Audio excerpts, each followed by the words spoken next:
दबदबा क्या होता है वो कोई भारत से सीखे, क्योंकि एक तरफ अमेरिका तो दूसरी तरफ चीन, जो एक ही थाली के चट्टे बट्टे हैं। अपनी शक्ति का धमक दिखाने में ये दोनों देश कभी पीछे नहीं हटते। लेकिन वो कहते हैं ना, वक्त बड़ा बलवान होता है और अब वक्त है भारत का।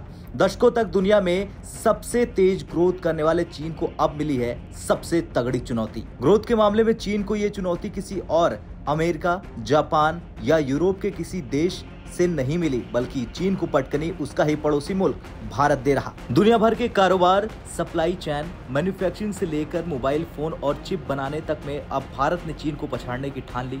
कोविड के दौर से ही चीन पर पूरी दुनिया का भरोसा कमजोर पड़ गया और भारत को विकल्प के तौर पर हर कोई देखने लगा। सरकार की कारोबार बढ़ाने की नीतियों से भी देश में कारोबारी माहौल सुधर गया और यही वजह है कि जब पूरी दुनिया सुस्ती और मुश्किल के दौर में है, तब भारत ग्रोथ पर उम्मीद से भी बेहतर प्रदर्शन कर रहा।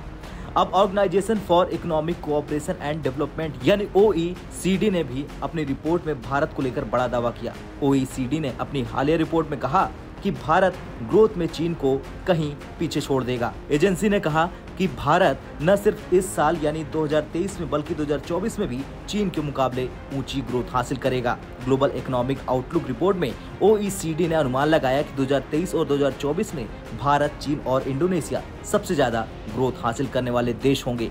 OECD ने अनुमान जताया कि 2023 में भारत की ग्रोथ 6% रहेगी, जबकि चीन की ग्रोथ 5.4% और इंडोनेशिया की ग्रोथ 4.7% रहेगी। हालांकि OECD ने कहा कि 2022-23 में मजबूत फार्म सेक्टर, उत्पादन और सरकारी खर्च की बदौलत भारत की आर्थिक ग्रोथ उम्मीद से ज्यादा रही। लेकिन मौजूदा फाइनेंशियल ईयर में सुस्त ग्लोबल डिमांड और ऊंचे इंटरेस्ट रेट से भारत की ग्रोथ 6% के करीब रहेगी। OECD ने कहा कि हालांकि मौजूदा फिस्कल की दूसरी छमाही में महंगाई, सुस्ती और मॉनेटरी पॉलिसी में ढील से आम परिवारों की खर्च में फिर से रफ्तार आएगी और इससे 2024-25 में भारत की ग्रोथ बढ़कर 7% तक पहुंच जाएगी। हालांकि मौजूदा फिस्कल के लिए OECD का 6% का फोरकास्ट रिजर्व बैंक के 6.5% के फोरकास्ट से कम है। दूसरी तरफ इंटरनेशनल मॉनिटरिंग फंड यानी IMF ने इस साल भारत की ग्रोथ 5.9% रहने का अनुमान दिया है, जबकि वर्ल्ड बैंक ने कहा कि भारत 2023-24 में भारत की ग्रोथ 6.3% रह सकती है। OECD ने कहा कि चीन में एनर्जी की गिरती कीमतों, महंगाई में गिरावट और अर्थव्यवस्था को फिर से खोले जाने से चीन की ग्रोथ में रिकवरी आएगी। हालांकि ये रिकवरी पिछले स्टैंडर्ड्स के मुकाबले कमजोर रही।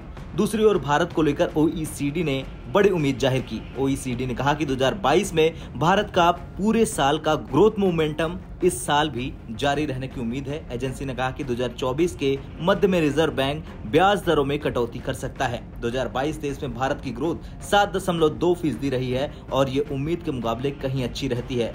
इसके साथ ही GST, कार सेल्स और मैन्युफैक्चरिंग PMI जैसे माइक्रो इकोनॉमिक आंकड़े भी अच्छे रहे हैं।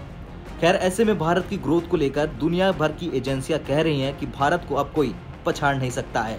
अब OECD ने अपनी रिपोर्ट में चीन समेत दुनिया की बाकी बड़ी अर्थव्यवस्थाओं के मुकाबले भारत की ग्रोथ रेट ज्यादा रहने का अनुमान जता दिया। अब आपका क्या कुछ कहना है इस रिपोर्ट को लेकर, कमेंट कर जरूर बताएं। ब्यूरो रिपोर्ट, भारत तक।